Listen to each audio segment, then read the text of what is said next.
Bonjour à tous et bienvenue dans l'Écho du Gueulard. Moi c'est Iman Oluig et je suis l'hôtesse de cette émission. Alors l'Écho du Gueulard c'est quoi? C'est une émission radiophonique d'une heure qui accueille chaque semaine un créateur, un artiste, un rêveur qui a des choses à dire et à partager.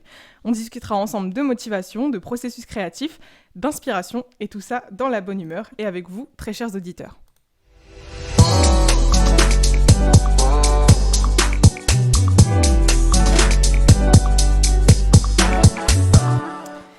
Alors cette semaine, pour notre 5e émission déjà, on accueille Okito Wenbonyama. Salut Okito.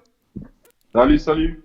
Alors Okito, je vais te présenter pour que les auditeurs apprennent un peu à te connaître. Si jamais je dis un Vas-y. truc qui ne va pas, tu peux me couper, n'hésite pas.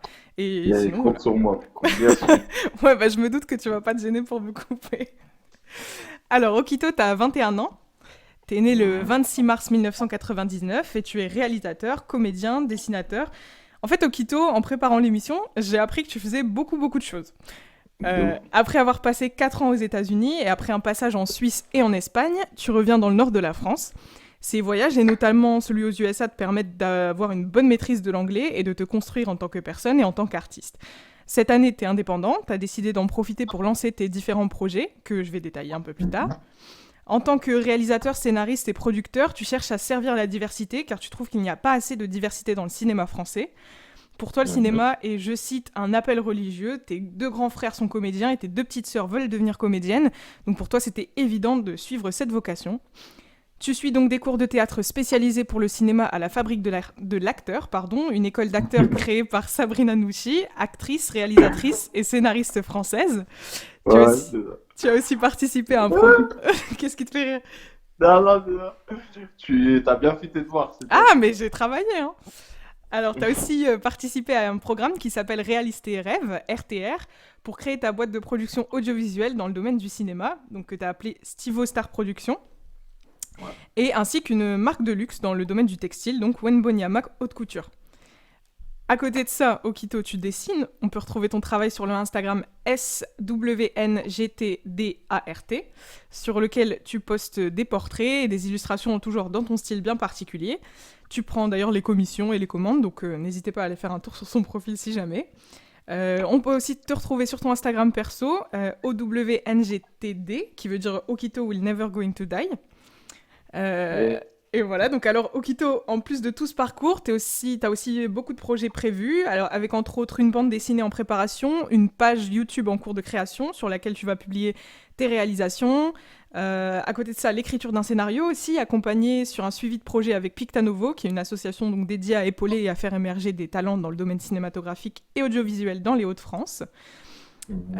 Et voilà, donc ça c'est ton parcours Okito. Je me suis pas trompée? Non. Bah, 10 sur 10. À 10 sur 10. Comment non? Ouais, Bah carré. écoute, Okito, Carré. la première question, c'est t'as énormément de projets, on l'a vu, parce que je viens de tous les détailler. Il y en a peut-être d'autres dont tu vas nous parler aujourd'hui. Ma première question, c'est comment tu gères ça? Comment tu t'organises? Il y a tellement de choses que même moi, je m'y perds.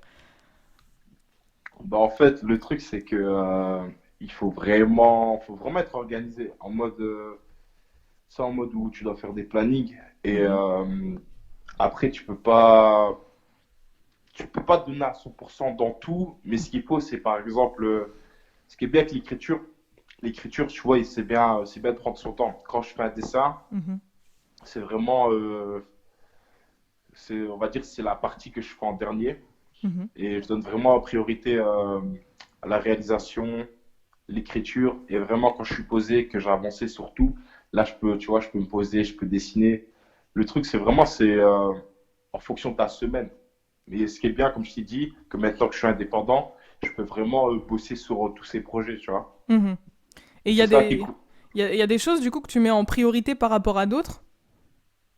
Ouais, genre là, je suis vraiment focus, tu vois, sur l'acting et la réalisation, et pareil pour la haute couture. Mhm, Et après, voilà, c'est un sacrifice. C'est-à-dire que, tu sais, je dois sacrifier du temps. Genre, je peux pas commencer à sortir avec mes potos et mhm. faire nap. Genre, quand je vois mes potos qui sortent, bah moi, tu vois, je reste chez moi et je suis en train de bosser. Mais après, c'est ça. C'est pour ça aussi, quand t'es indépendant, bah tu dois plus donner de compte à personne, tu vois. Mhm.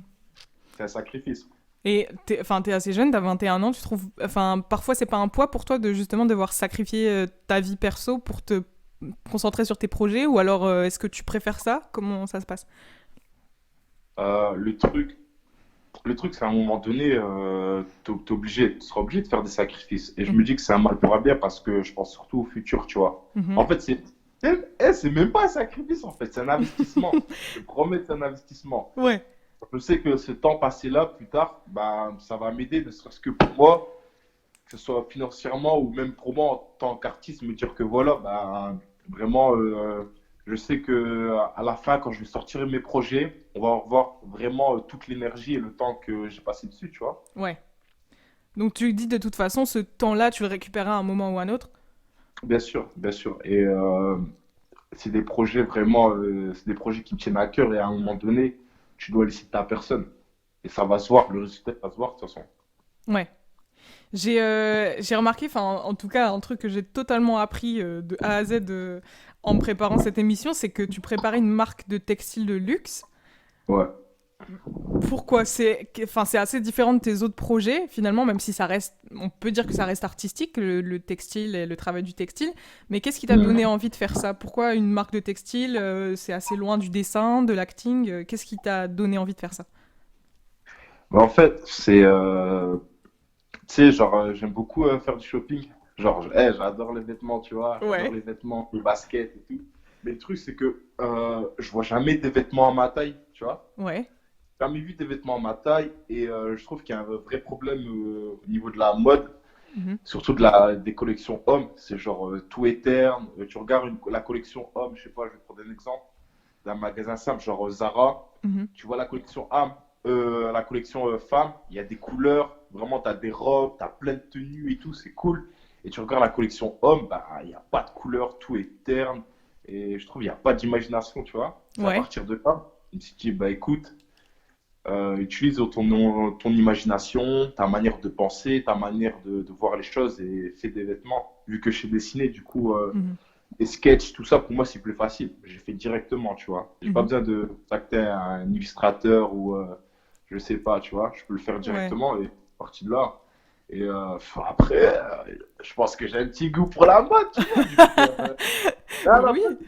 Ok, mais enfin, donc ça t'est venu de ça, et est-ce qu'il y a une idée un peu révolutionnaire, enfin pas révolutionnaire, mais je veux dire au niveau de la mode, te dire du coup t'as envie de peut-être révolutionner ce goût-là de la mode chez les hommes, mettre plus de couleurs, est-ce que t'as envie de partir sur parce que tu parlais de robes, peut-être faire porter des robes aux hommes, que ça devienne plus normal, c'est non, quoi l'idée? arrête.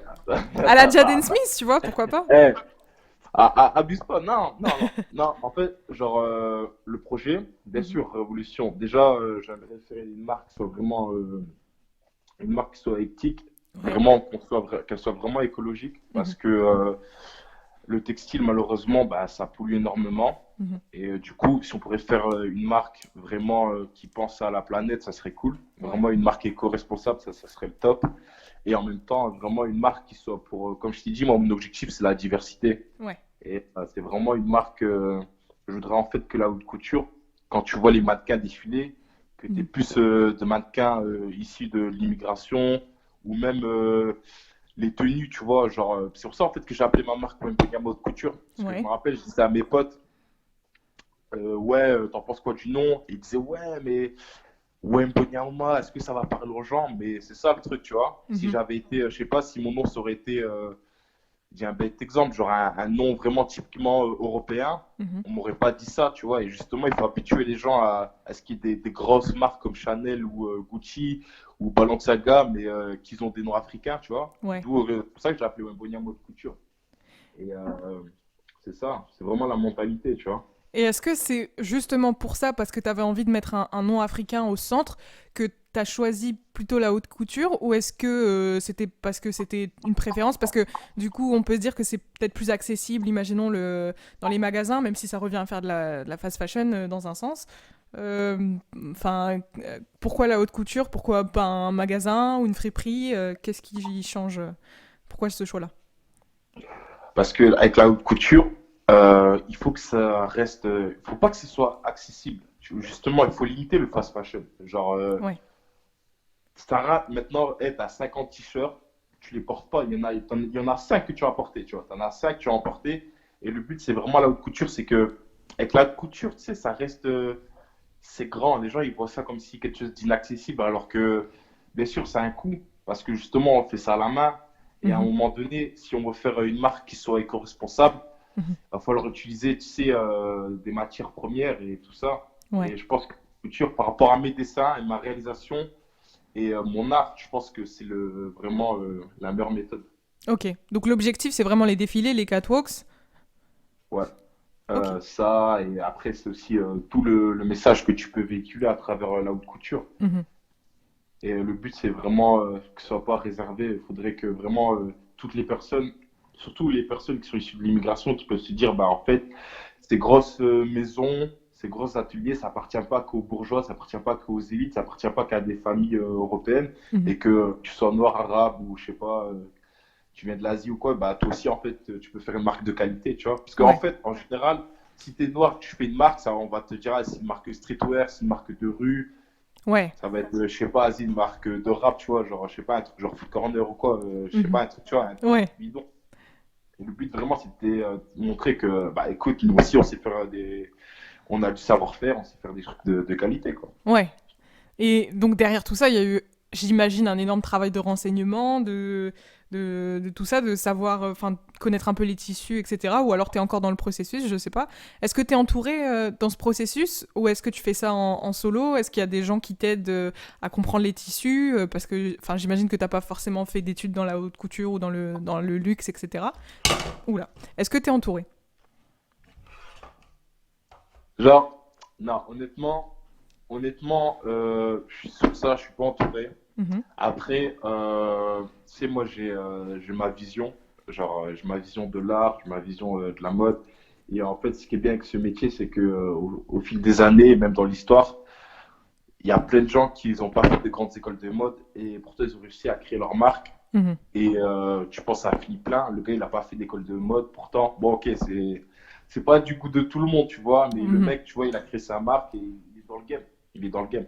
Ouais. Et non, honnêtement, en fait, j'ai ma vision, tu vois, j'ai ma vision propre. Et pour l'instant, c'est pour ça que je veux être indépendant. Et c'est important vraiment que j'ai pas de limite et que je puisse pas être censuré, tu vois, dans Ouais. mon imagination, dans les matières que je voudrais choisir. Ok. Ça marche. En parlant Et, Ouais, vas-y, pardon. ouais, vas-y. Ouais, parce qu'après, tu vois, j'ai mon style à moi, tu vois. J'ai mon style à moi, j'ai mon style propre. Et c'est pareil pour tout. Tu vois, c'est pour ça, en fait, que je veux être indépendant. C'est Mhm. qu'au moins, je peux, tu sais, je peux contrôler ma narration. D'accord, ouais, ouais. Donc c'est vraiment une volonté d'être indépendant. Ouais. Au niveau de l'indépendance, justement, vu qu'on parle de ça, comme plusieurs créateurs ici d'ailleurs, t'es allé aux États-Unis pendant 4 ans. Est-ce que tu as vu un endroit pour réaliser tes projets? Enfin, pourquoi tu as choisi les États-Unis déjà? Qu'est-ce que ça t'a apporté au-delà de l'aisance en anglais? Et est-ce que tu penses que ça a influencé tes projets ou ton art dans un sens? Mais carrément. Carrément. Euh, à la base, moi, je fais du basket. Mhm. Et du coup, tu sais, moi, je suis fan de basket. Et du coup, tu es obligé, quand tu es fan de basket, bah, tu t'intéresses à la NBA. La Mhm. NBA, c'est les States, c'est le show, tu vois, c'est tout ça. Mhm. Et du coup, moi, pour ma période de basket, à la base, je suis parti aux États-Unis pour ça. Mhm. Et je me suis pris une claque. Je me suis pris une claque quand je suis parti, ne serait-ce que pour la mentalité. Et quand je suis parti aux États-Unis, j'étais fier d'être noir, honnêtement. Je vais Ouais. pas te mentir. C'était un truc de ouf. Vraiment, que ce soit pour tout. Et j'ai regardé un film. Et ce film-là, il m'a marqué, il m'a changé. J'ai regardé un film réalisé par Spike Lee, c'est Malcolm X. Ouais. Et quand j'ai regardé ce film, je me suis posé des questions. Honnêtement, je te jure, ça m'a C'est-à-dire. changé dans le sens où, tu sais, il y a une scène jouée par Denzel Washington où le Mhm. gars, tu vois, il a l'habitude de défriser ses cheveux pour sembler un blanc. Ouais. Et t'as un gars qui est en prison qui lui parle et tout, et qui lui explique en gros la définition de l'homme noir et la définition de l'homme blanc. Et cette scène-là, elle m'a marqué. Elle m'a marqué parce que je me dis, attends. Et c'est un truc de ouf. Tu vois les Renault en France, tu vois les Renault aux États-Unis.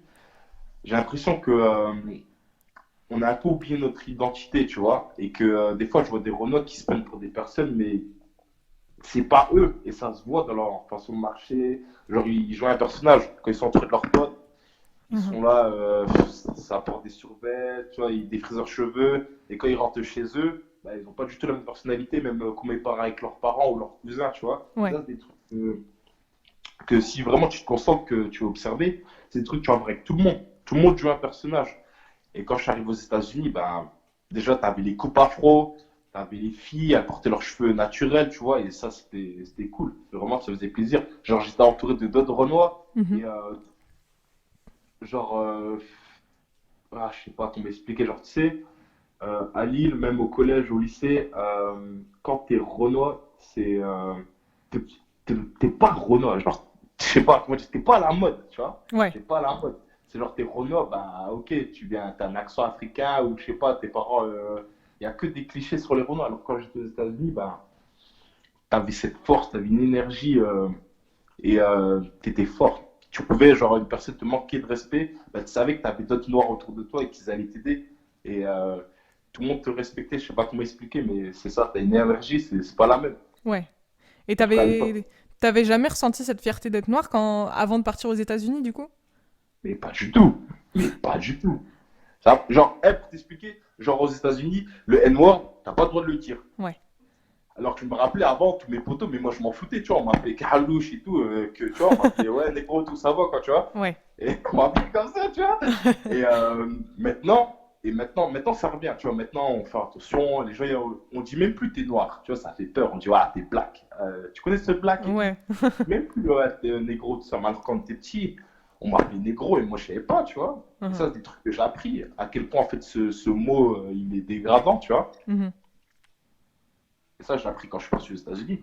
Le N-word, on n'utilise pas, c'est tout. C'est comme ça. Donc ça a réveillé une fierté en toi de justement d'être noir, d'être africain. Ouais, bien sûr. Honnêtement, bien sûr. Et pareil pour, en tout cas, moi, les filles que j'ai vues qui étaient là-bas, en tout cas, elles étaient fières d'être noires, tu vois. Mhm. Genre, limite, c'est une insulte si tu défrises tes cheveux, tu vois, si tu portes des tissages et tout, tu vois. Mhm.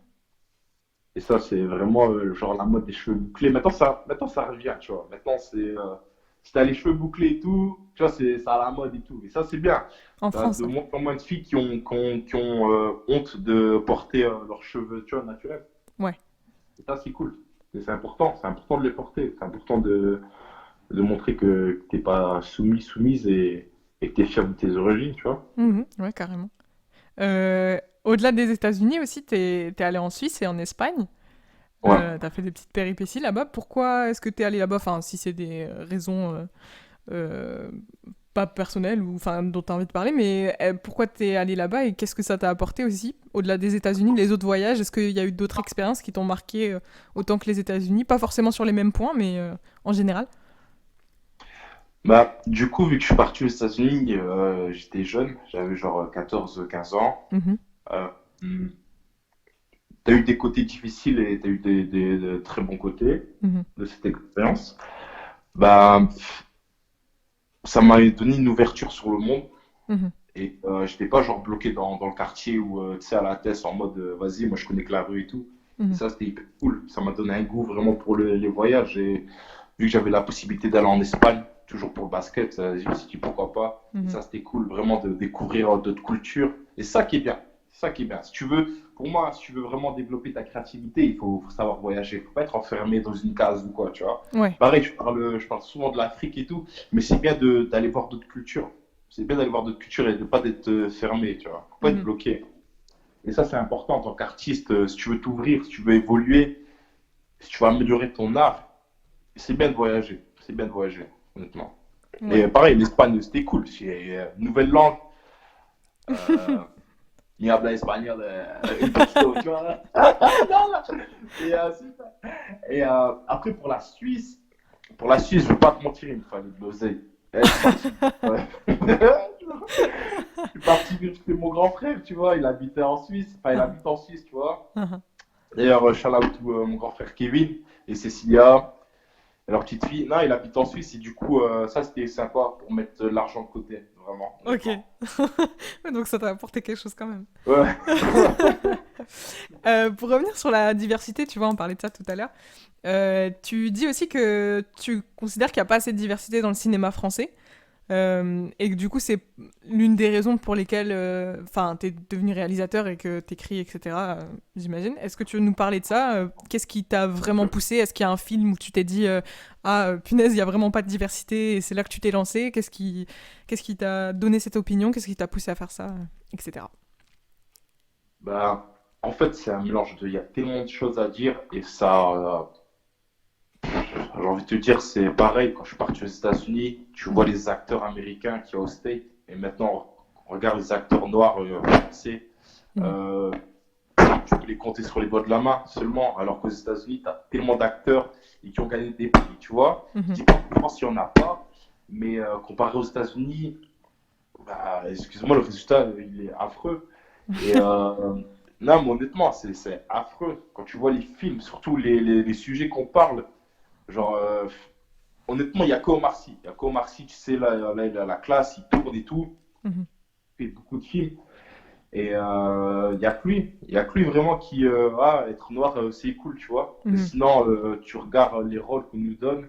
C'est pas que les Renois, hein, que ce soit le Rebeu ou n'importe qui, Mhm. ou n'importe qui, même les Asiatiques. On ne parle pas des Asiatiques, mais eux, c'est encore moins. Ouais. Genre, pour l'instant, je n'ai pas vu un film où l'héros, c'est un Asiatique, et c'est pas un Asiatique avec les clichés ou qui a un accent ou quoi, ou Mhm. tu sais, c'est genre un Asiat beau gosse, il va charmer et tout. Mhm. Euh, En France, quand un Renoir il a un rôle, on le rappelle qu'il est noir ou qu'il est issu de l'immigration. Mhm. Alors que, et j'ai pas envie de dire ça, mais genre un homme blanc, lorsqu'il joue, bah, il est pas blanc, c'est juste un acteur, tu vois, c'est juste une personne qui a son histoire, on lui donne un script et tout, et il joue. Ouais. Alors que quand tu es noir, ben, il y a toujours quelque chose, il y a toujours un cliché qui est sur toi, même si les clichés, ça fait partie de la réalité, tu vois. Mais c'est ça qui est dommage. C'est ça qui est dommage, genre, je sais pas, moi j'ai pas vu de film où je me suis dit, oh purée, je pourrais jouer ça. Ouais. Tous les films où je me suis dit, ah, je pourrais jouer ça, c'était des films qui sont sortis aux États-Unis. Quand tu vois Denzel Washington, tu vois Will Smith, tu vois Jimmy Foxx, tu vois Samuel Jackson, tu vois, il y a plein de films. Alors qu'en France, ok, En France, c'est toujours cantonné au même rôle, tu veux dire, les trucs un peu clichés. bah exactement. Et même, et ça se voit, regarde juste les comédiens, les stand-uppers, quand ils font leur spectacle, Mhm. ils critiquent toujours leur communauté, tu vois. Ouais. Et il y a un problème, il y a un problème. Donc ça, c'est un truc que tu as envie de changer justement en écrivant, en réalisant. Bien sûr, et t'as tellement bon, tu sais, ça fait 2000 ans, il y a, on va dire que toutes les histoires ont été dites, mais ce qui va changer, c'est la manière dont on raconte ces histoires. Ouais. Et le but, c'est vraiment de changer la narration. C'est changer la narration et que mes histoires, tu sais, elles ne soient pas censurées. C'est pour ça le fait d'être indépendant, d'être réalisateur, d'apprendre l'écriture et moi-même être scénariste, Mhm. c'est vraiment important. Moi, je peux raconter mes histoires et je ne vais pas être censuré, tu vois, et je peux raconter des histoires qui vont parler à d'autres gens et à la nouvelle génération de demain. Ouais, c'est clair. Justement, dans tes scénarios, etc., on en a parlé tout à l'heure, tu es un petit peu accompagné, notamment avec Pictanovo, et tu as fait quelque chose avec une asso qui s'appelait Réalise tes rêves, enfin un projet. Euh, Comment tu as entendu parler de ces projets et est-ce que tu les conseilles aux créateurs qui nous suivent et qu'est-ce que ça t'a apporté? Pourquoi avoir choisi de s'associer avec eux ou de profiter, enfin, voilà, d'utiliser, enfin, d'être accompagné par eux plutôt, pardon. Voilà, comment ça s'est fait? Voilà, explique-nous un peu. En gros, Picta Novo, c'est le pote à mon grand frère Kirk, que tu m'as interviewé d'ailleurs. Tout à fait. Shout out to him. Euh, En gros, il y a son pote qui s'appelle Guillaume. D'ailleurs, shout out to Guillaume. Guillaume, c'est un réalisateur. Euh, il est au top. Et ce réalisateur, il a fait un court métrage avec Picta Novo. Et en Mhm. gros, c'est lui qui m'a parlé un peu de Picta Novo. Il m'a expliqué un peu comment ça fonctionnait et le but vraiment de m'associer avec Pictano, enfin de travailler avec eux, c'est que vraiment c'est pour ils font beaucoup d'appels à projets. Ouais. Et d'ailleurs, j'invite à tous les jeunes réalisateurs, filmmakers qui ont des projets vraiment allez-y, parce que malheureusement il n'y a pas assez de projets. Du coup, venez, franchement, venez. Vraiment, en fait, c'est Guillaume, il m'a parlé de ça, il m'a dit vraiment, il m'a expliqué comment il a fait son court-métrage, comment il a réussi à avoir un financement. Et Mhm. du coup, c'est top. C'est top parce qu'ils te font de l'aide à l'écriture de scénario et il y a moyen de décrocher un financement, tu vois. Après, Ouais. il y a des dossiers à remplir, tout ça, tu vois. Mhm. Mais tu sais, si genre, c'est pas par où commencer, c'est toujours un moyen de, voilà, d'avoir un petit quelque chose. Un premier pas dans l'industrie. Ouais. Ton scénario et ton idée, ils étaient déjà, tu les avais déjà en tête avant de commencer? Ou est-ce que c'est après t'être mis dans le programme, avoir été accepté dans le programme, que tu as commencé à écrire? Comment ça s'est passé? C'était le processus. Moi, honnêtement, ça fait un moment que j'écris et non, non, non, j'avais déjà mon scénario, j'ai déjà mon idée. Mhm. Et en gros, je suis parti enfin, chez Picta Novo vraiment pour, non seulement pour voir un peu, pour mettre, je voulais mettre sur la table mes compétences. Je voulais voir un peu ce qu'ils ont pensé de mon écriture. Mhm. Parce que pareil, moi je suis une personne qui est très autodidacte. Je pas fait d'école euh, d'écriture, tu vois, ou pour devenir scénariste ou quoi que ce soit. Mhm. J'ai vraiment appris tout seul. C'est pareil pour le dessin, pareil pour la réalisation. Et je me suis inscrit, ils ont fait, tu sais, un atelier d'écriture. Mhm. Et du coup, j'aurais montré mon synopsis. Pour l'instant, tout va bien. Ils ont kiffé l'idée. Du coup, non, vraiment, c'est bien passé. J'ai déjà écrit avant, tu vois. Eux, Ouais. en gros, ce qu'ils m'ont aidé, c'est vraiment en mode. Tu sais, t'as toujours des codes dans le cinéma, tu vois. Ouais. T'as toujours des codes dans le cinéma de l'écriture et ils m'ont juste aidé en mode pour pas tomber dans certaines erreurs. Mhm. Et ça, c'est cool. On le pense, c'est cool. Ok. Et dans la réalisation, c'est prévu pour bientôt? Est-ce que le scénario est terminé? Est-ce que tu veux nous parler du projet? Ou est-ce que c'est top secret? Euh, Bah, je peux te raconter le synopsis vite fait ou le résumé, tu vois, c'est comme tu veux. Ça C'est comme dépend tu veux, si toi. t'as Si du t'as envie temps de ou nous pas. parler de ton projet, avec plaisir. Si tu préfères garder ça, Vas-y. y a pas de souci, vas-y. C'est super intéressant. Bah, vas-y. Le synopsis, s'il est court, le résumé, il est un peu plus long. Du coup, tu veux quoi? Tu veux le résumé, tu veux le synopsis? Vas-y, fais-nous un petit synopsis en mode teaser. Vas-y, vas-y. En gros, je t'explique. Le nom, c'est le nom du court-métrage que j'espère qu'il sera adapté en long-métrage. Ouais. Ça s'appelle Face à Face. Bon, le titre, il reste à modifier, Ok. vraiment. Il n'est pas sûr, tu vois. Ouais. Mais le synopsis, c'est en gros, c'est Mathias. Ouais. C'est un gars qui est en pleine ascension. C'est la nouvelle étoile montante du stand-up français. Ouais. Il est déjà comparé aux plus grands, genre Franck Dubosc, Jamel Debbouze, Paris, etc. Mhm.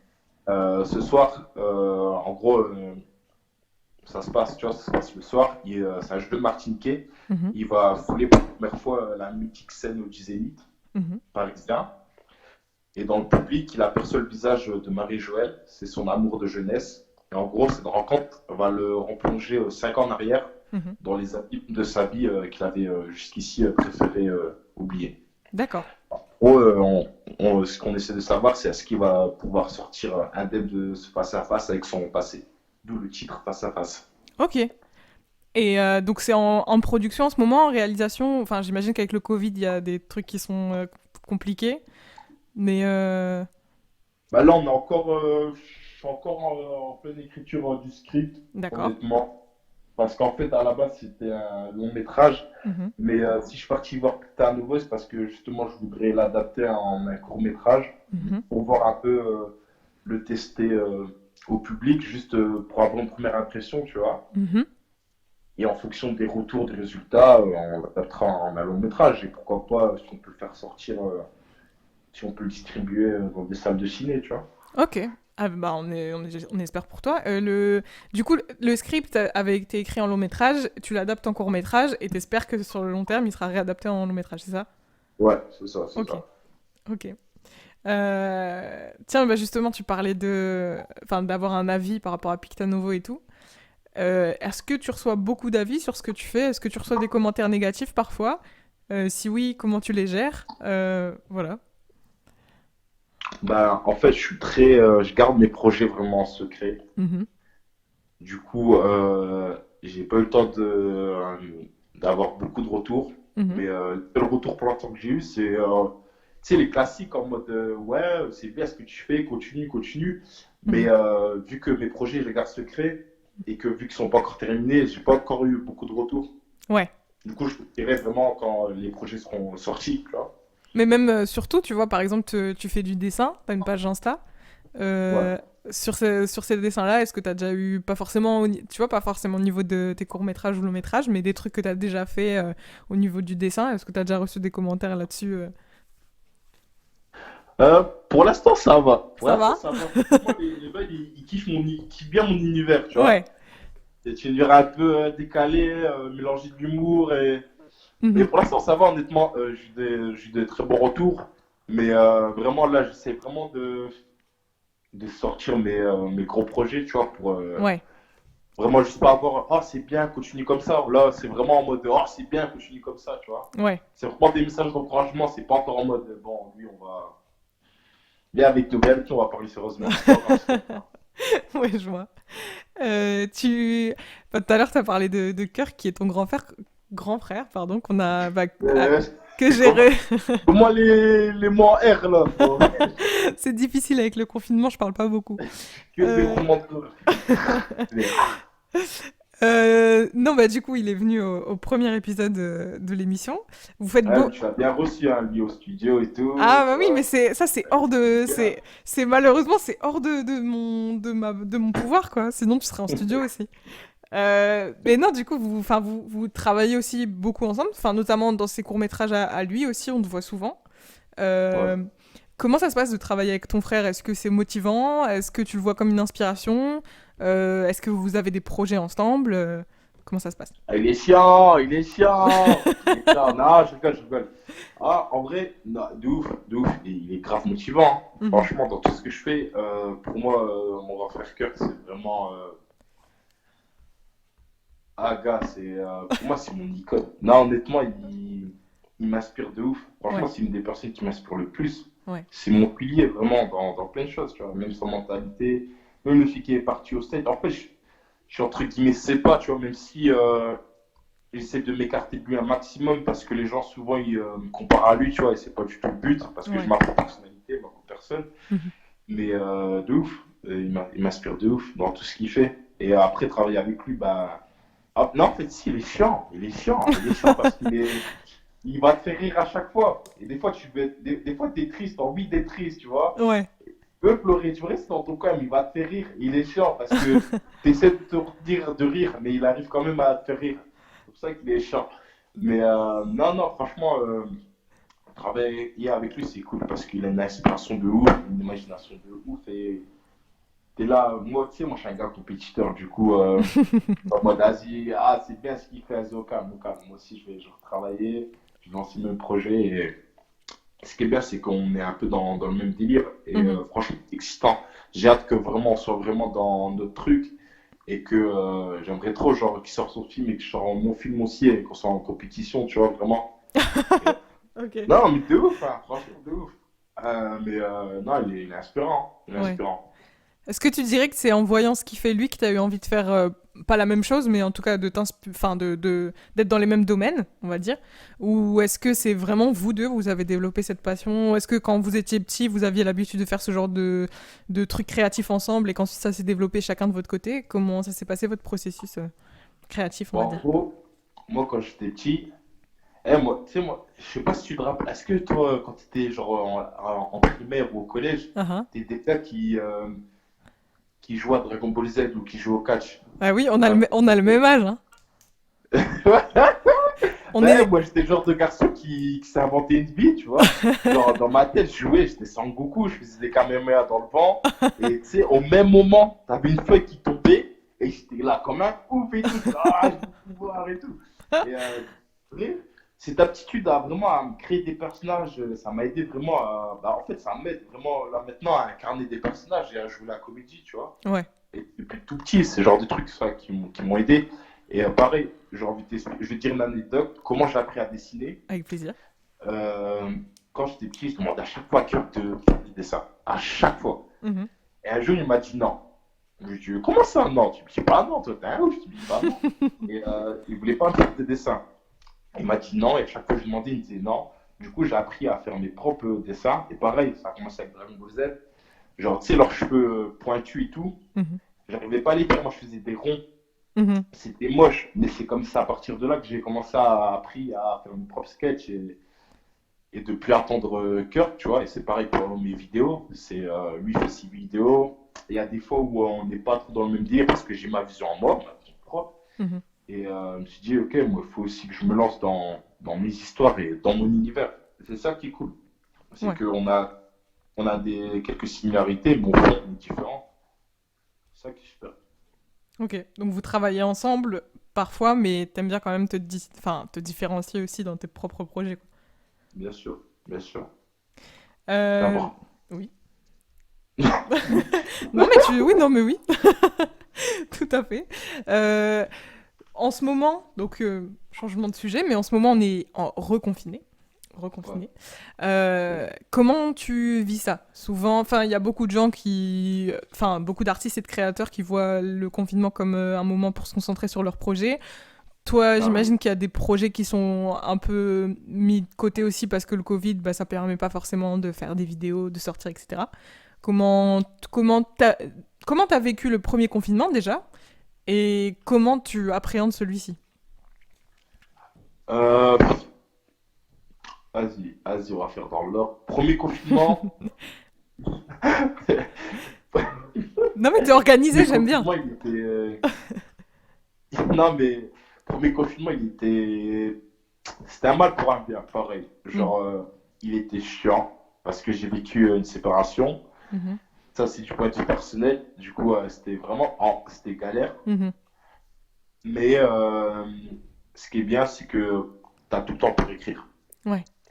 Tu as tout le temps pour écrire. Tu ne penses pas à sortir. Tu ne penses pas, faut que j'achète des nouvelles sapes, faut que je me coiffe ou quoi. Tu sais que tu es chez toi. Tu seras chez toi genre pendant 3 mois.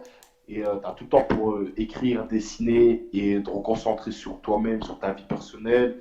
Euh, si t'es dans la religion ou quoi, si t'es croyant, bah, je sais pas, reprendre la prière ou quoi que ce soit, tu vois. Et c'est vraiment, moi, ça m'a permis de me concentrer sur moi Mhm. et de grandir vraiment. Et du coup, c'était un mal pour un bien. Mhm. Deuxième confinement, je le kiffe de ouf, hein. Je vais pas te mentir.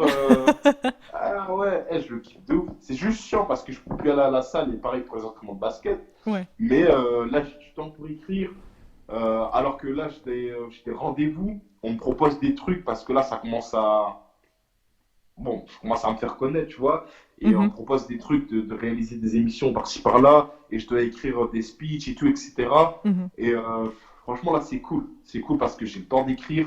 Je reste chez moi, je dois voir personne. Et du coup, moi, vraiment, j'ai de l'inspi de ouf en ce moment. Donc, pour moi, je le vis très, très bien ce confinement. Mhm. Tu Et le le gères but, mieux c'est que le vraiment premier. de rester positif, tu vois. Mhm. Donc tu le gères mieux que le premier, celui-ci. Ouais, je gère mieux. Bah, le premier, ce qui était chaud, c'est que j'ai vécu une séparation, du coup. Ça, c'était hyper chaud, tu vois. Mais Mhm. du Ça, coup, le deuxième, ça, ça a pas été un peu, comment dire, inspirant aussi dans un sens, parce que souvent les moments difficiles, ça aide aussi à créer. ouais, ouais. Et genre, c'est bizarre, mais t'as des clichés sur les artistes en mode.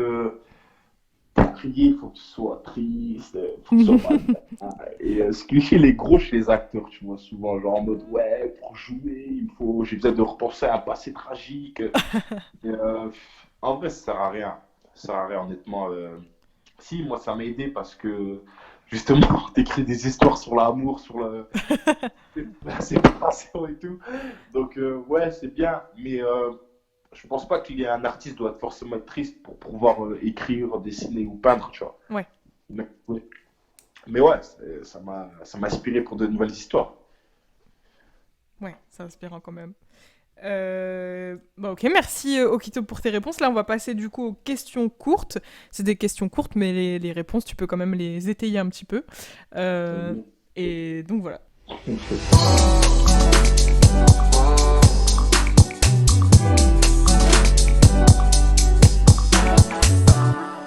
Alors c'est parti pour les questions courtes. Okito, je vais te poser 3 questions. Enfin, bah, voilà, tu me réponds. C'est le but d'une question du coup. Alors, Okito, la première question, c'est qui sont tes mentors et les gens qui t'inspirent? T'as parlé de Kirk un petit peu, mais est-ce qu'il y a d'autres personnes dont tu voudrais nous parler? Ouais, bien sûr. Déjà, il faut que je dois retirer Kirk parce qu'il m'inspire de ouf. C'est Mhm, mon mentor de ouf. Et, même dans la vie de tous les jours. T'as mes meilleurs potes. Julien Crème le Bruges. Charlotte Elim. shout out. T'as, bah ouais, obligé. T'as Yvan Février, qui est basketteur pro, Mhm, joueur à Nanterre. Charlotte Elim, il m'inspire de ouf. mhm, Dans sa manière de travailler et tout, franchement, il m'inspire de ouf. Et après, Spike Lee, réalisateur américain, mhm. franchement, il m'inspire dans ses sujets de film, son combat pour la communauté noire. Ah ouais, il m'inspire de ouf. Et pareil, Denzel Washington. Denzel Washington. Après, c'est que des grands acteurs, des réalisateurs, genre Denzel Washington, Vincent Cassel. Ça, c'est des gars qui m'inspirent. En tout cas, dans mon jeu, c'est des Mhm. gars qui m'inspirent. Et je suis un niqué, j'avais oublié. J'ai oublié son nom. Mathieu Kassovitz, et Mathieu Kassovitz. Ok, Vraiment, pour son film La haine et aussi son jeu d'acteur, qui m'inspire de ouf. ok. Okito, est-ce que tu as un coup de cœur artistique dans ton domaine ou dans un autre que tu as envie peut-être soit de nous parler, soit quelqu'un que tu as envie de booster qui est pas très, enfin, qui est pas assez reconnu pour son travail, on va dire. Voilà, un coup de cœur artistique que tu as envie de nous partager, ou plusieurs d'ailleurs. Ouais, bien sûr, bien sûr. Déjà, il y en a plein. Il y en a plein. T'as Louise Borel, Mhm, qui est une actrice à la fabrique de l'acteur. T'as Julie Sanchez, pareil, qui est une actrice à la fabrique de l'acteur. Euh, T'as Reda, qui est pareil, qui est photographe, qui est acteur, qui fait du montage, qui fait plein de trucs. T'as Atlas. mhm. En fait, Atlas et Reda, ils ont leur propre boîte. Ok, Ça s'appelle Astromaker, c'est une boîte de production. ok. Shout out to eux parce que vraiment, ils ont su à créer leur boîte de production et c'est énorme. Mhm. Et après, t'en as tellement, mais sur le coup, c'est eux qui me viennent en tête. Ouais, ok, mais c'est déjà pas mal du coup. Si jamais ils veulent passer dans le podcast, je leur fais un clin d'œil avec plaisir. Okito, avec qui est-ce que tu aimerais collaborer dans n'importe quel projet? Est-ce que dans un dessin, une BD, un film, peu importe. Là, pour l'instant, Mhm. tu vois, un très bête, on dirait, il fait, c'est trop le gars. Non, mais Non, pas du tout. pour l'instant, tu sais, je suis dans une période de ma vie où j'aime bien être solo. Ouais. Pour l'instant, je ne joue pas de collab. Moi, je t'ai dit, je suis en mode indépendance. Moi, j'ai envie de sortir mes projets. Mhm. Et d'abord, je voudrais me faire un nom pour moi. D'abord, mettre mon idée, installer mon idée, ma personnalité. Et après je pense au collab. Pour l'instant, vraiment, moi, je suis en mode solo. Je vais vraiment envie de sortir mes projets, tu vois. Je Mhm. pense pas que collab. Pour moi, c'est une question intéressante. C'est une question intéressante, mais pour l'instant, personne. Ok. Y a jamais. C'est vraiment en ce moment où, où tu penses pas au collab ou est-ce qu'il y a vraiment jamais eu. Enfin, tu t'es dit que tant que t'avais pas. Tant que t'étais pas arrivé au niveau où tu voulais arriver, c'était pas la peine? C'est un truc que tu penses ou c'est juste en ce moment t'es pas dans le mood? Ouais, c'est un mélange des deux, mais vraiment, j'attends déjà pas d'être reconnu, mais déjà juste de lancer mes projets, tu vois. Ouais. De lancer mes projets et qu'on puisse déjà voir quel type de personnage je suis et que tu peux déjà voir, ok, le gars, il fait ça, il sait faire ça et tout, tu vois. Mhm. J'ai ma propre identité. Et je pense que c'est important pour tout artiste de vraiment avoir son identité, son domaine et qu'il soit en clair avec lui-même, tu vois. Ouais. Et là, par exemple, s'il y avait une personne que t'as citée qui t'inspirait, qui t'envoyait un texto en mode Salut, je veux collab, euh, est-ce que tu répondrais non du coup? Hmm, ouais, bah ouais. Ah ouais? Ouais, parce qu'en mode, là, j'ai sorti aucun projet, tu vois. Mhm. Enfin, les projets que je te parle, ils sont en cours. Et pour moi, c'est important que je sorte mes projets. Que je sorte Mhm. mes projets, que j'ai un regard du public, que j'ai des vrais retours importants. Et que ce soit bien ou mauvais, même si on me dit, ouais, c'est de la merde, ça à construire, ça a changé, nana. Et Mhm. c'est important. Pour moi, c'est vraiment important, tu vois. Mhm. Que ce soit en tant que réalisateur ou en tant qu'acteur, tu vois. Ouais. Et d'ailleurs, en parlant de tes projets, on n'a pas beaucoup parlé de ta BD finalement, on a beaucoup parlé enfin, d'acting et de ta marque de haute couture. Mais Ouais. au niveau de la... Enfin, tu dessines aussi et tu avais une BD qui est en cours, une bande dessinée. Est-ce que tu as envie d'en discuter aussi avec moi ou... C'est un projet qui est là depuis longtemps? Est-ce que toi, tu t'occupes que du dessin et il y a quelqu'un d'autre pour le script ou c'est vraiment un projet solo aussi?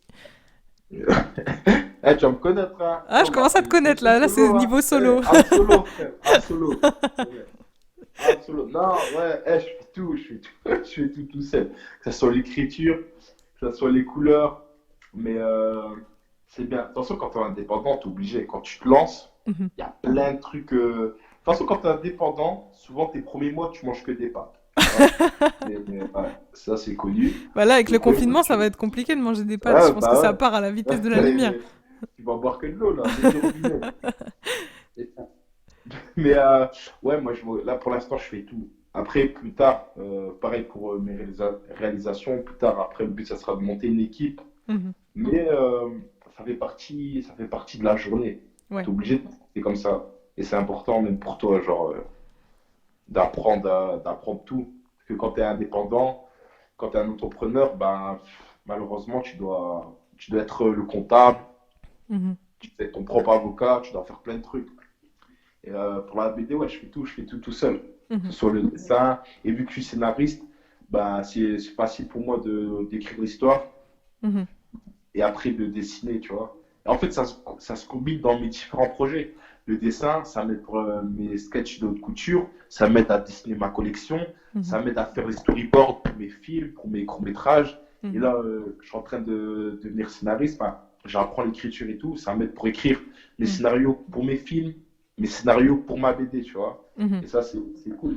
Mais ouais, la BD, ça fait longtemps, hein, je vais pas te mentir, ça fait longtemps, ça fait depuis que j'ai 12 ans que je Ah travaille oui. sur cette BD, mais elle a évolué, elle a changé. Mon style a changé. Ouais. Genre, tu sais, avant, je dessinais tu sais, moi, j'étais inspiré par Dragon Ball Z. Mhm. Du coup, moi, mes personnages, c'était vraiment des Asiatiques, tu vois. Mhm. J'arrivais pas à dessiner les Noirs. Et en fait, je me suis dit, pareil, j'ai toujours pas vu de super-héros noirs, tu vois. Ouais. T'as Black Panther, après, c'est chaud. Après, c'est soit... non, Toi, t'as mis du temps à réfléchir, donc oui, c'est vrai que c'est difficile à trouver du coup. non, mais après, c'est... Par exemple, t'as un Superman noir, t'as un Spider-Man noir, Miles Morales, Ah ah. mais t'as pas. C'est une copie en fait, c'est juste des copies de super-héros qui existent déjà. Mhm. Et c'est ça ma BD, je l'ai changé. C'est quand j'ai voyagé aux États-Unis, que j'ai vu tout ça, moi ça m'a parlé. Je me suis dit, attends, il n'y a pas de super-héros noir, t'as pas. C'est comment? Il faut changer ça. C'est pour ça que moi ma BD, le rôle principal, c'est un noir, tu vois. Ok. Et ça, c'est cool et c'est important. C'est pareil, Ouais. et tu sais, pareil pour les jouets, les Barbie. Là, ça commence à se faire. Mais Mhm. avant, t'avais pas de Barbie noire. Même les figurines, t'avais pas. C'est chaud, tu vois. Ouais, grave. Bah, en ce moment, ça commence à sortir un petit peu, mais Tu ouais, vois, ça commence effectivement. à changer et tout. Mais Ouais. c'est pour ça que c'est important de. Il faut que je crée une BD où le héros, tu vois, c'est un noir. Mais je veux Mm. pas que ce soit une BD noire. C'est juste une BD et que le personnage principal, bah, il est africain, tu vois. Ouais. Et donc c'est le même, enfin, c'est le même, j'imagine pas le même à 100%, mais du coup le script est quand même similaire à ce que t'avais fait avant, ou vu que tu nous dis que t'es dessus depuis que t'as 12 ans, donc c'est un truc qui évolue, mais c'est la même histoire que t'as en tête. En vrai, Euh, c'est un truc qui a évolué et après ça s'est partagé en différents projets. Mhm. Et après, comme je fais déjà beaucoup de choses, j'ai plusieurs projets de BD, mais j'ai mis en stand-by pour l'instant Mhm. parce que frère, je fais tout solo et Voilà, vas-y, il y a je vais beaucoup pas. de choses, ouais. Effectivement. Il y a beaucoup trop de choses. Mais après tu te perds. Sinon, après tu te perds. C'est bien de vraiment de savoir où donner tes priorités. Et du coup, là, pour l'instant, là, je travaille sur une BD où l'histoire est complètement différente. Parce que Mhm. bien sûr, j'ai grandi, tu as des trucs qui t'inspirent, tu fais des nouvelles rencontres, tu fais des séparations, Mhm. et du coup, tu notes. Tu notes. Là, je note tout dans un carnet et je sais que je vais utiliser ça plus tard, tu vois. Ouais. Ok. Ok, bah merci Okito pour tes réponses. On va passer à la playlist. Vas-y. Donc c'est parti.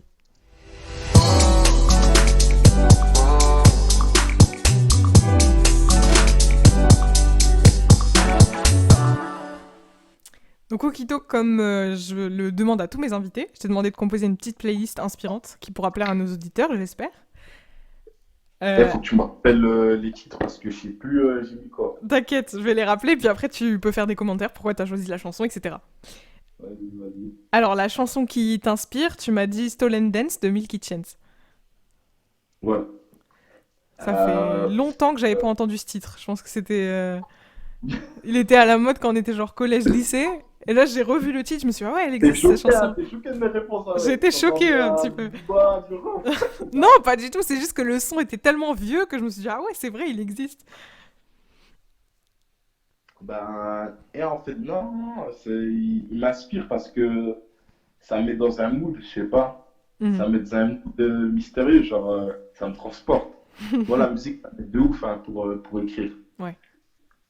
Et non, la musique, elle me transporte. Elle me transporte. Et pour écrire mes films, je pense que, pour moi en tout cas, j'aime bien. Tu sais, quand j'écoute de la musique et je pense à des scènes, automatiquement. Ouais. Donc, ça, moi, ça m'aide vraiment pour écrire mes scénars. C'est important de ouf. Et donc, t'es le genre de personne qui met de la musique quand elle écrit? Ouais, quand j'écris, moi, il y a des gens, ils aiment pas. Il y a des gens, ils aiment pas, ils aiment bien Ouais. avoir le silence. Moi, je mets de la musique. Ah, Franchement, je mets de la musique quand j'écris.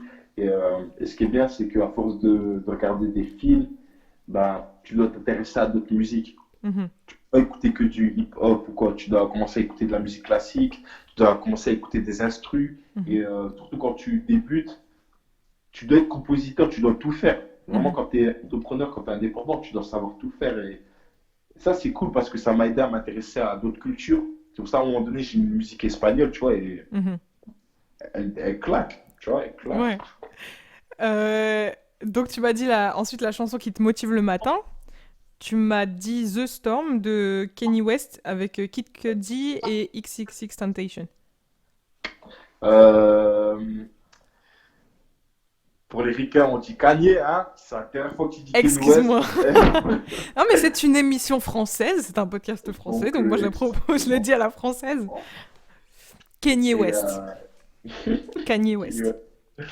ouais, non, Kanye, c'est son artiste préféré avec Travis Scott, Mhm, honnêtement. Je vais pas te mentir. Et juste la musique, elle est ouf.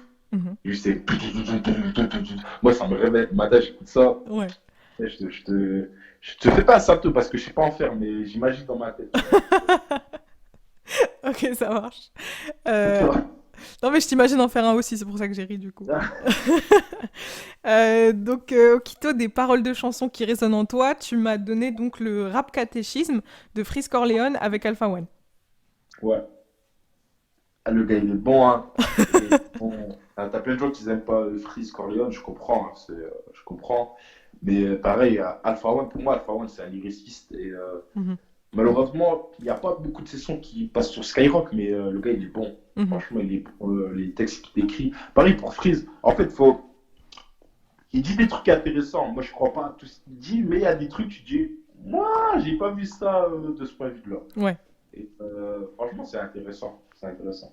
Ok, je connaissais pas ce son. Rap catéchisme en plus. Bah, avec le fort, hein. Le fort. Et du coup, Mais non. c'est là la musique espagnole. Donc, c'est la chanson que t'écoutes quand tu passes la nuit sur un projet. Et c'est avec ça qu'on va te laisser, du coup.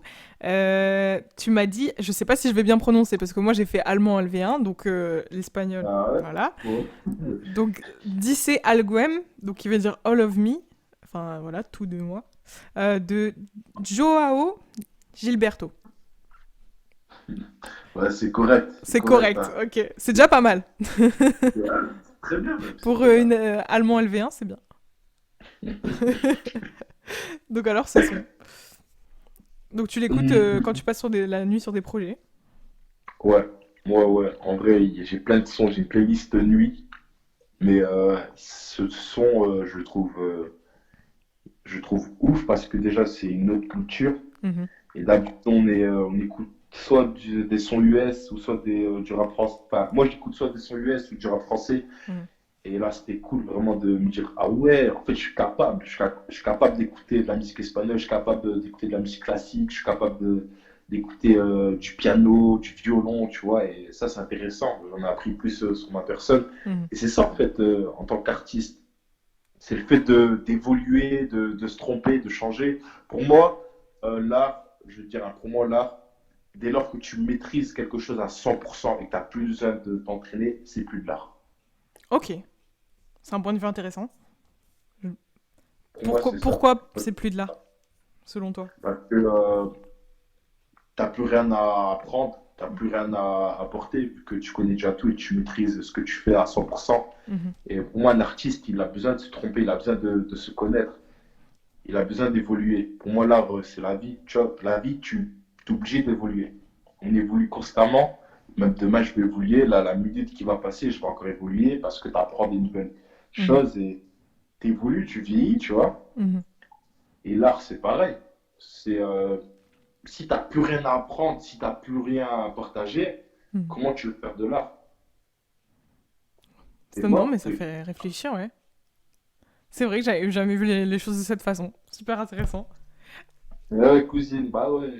Tu me fais réfléchir aussi, tu vois. Donc voilà, Okito, on va retrouver cette playlist avec celle de tous les précédents invités sur la page Instagram. Écoute, merci d'avoir accepté mon invitation, c'est passé très vite. Est-ce que tu as autre chose à ajouter? Merci à toi. Bah, sur le coup, il y a tellement plein de choses à dire.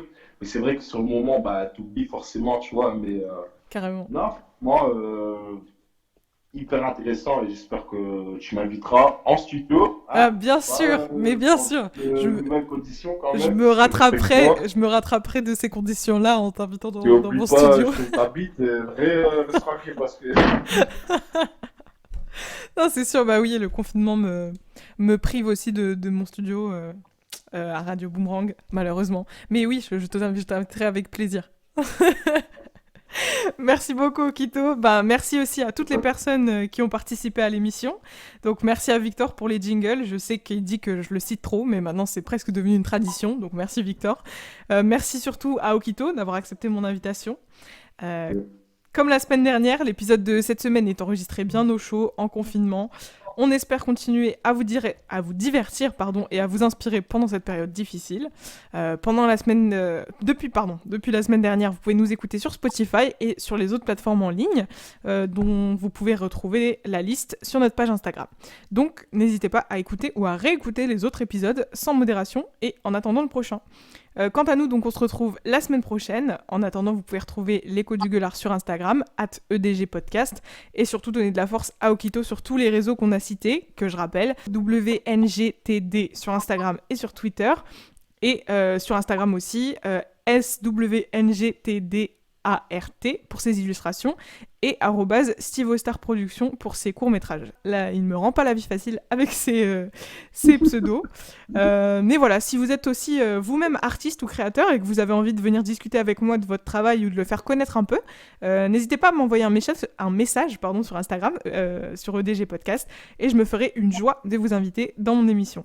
Un grand merci à tous les auditeurs et on se retrouve la semaine prochaine. Merci à tous.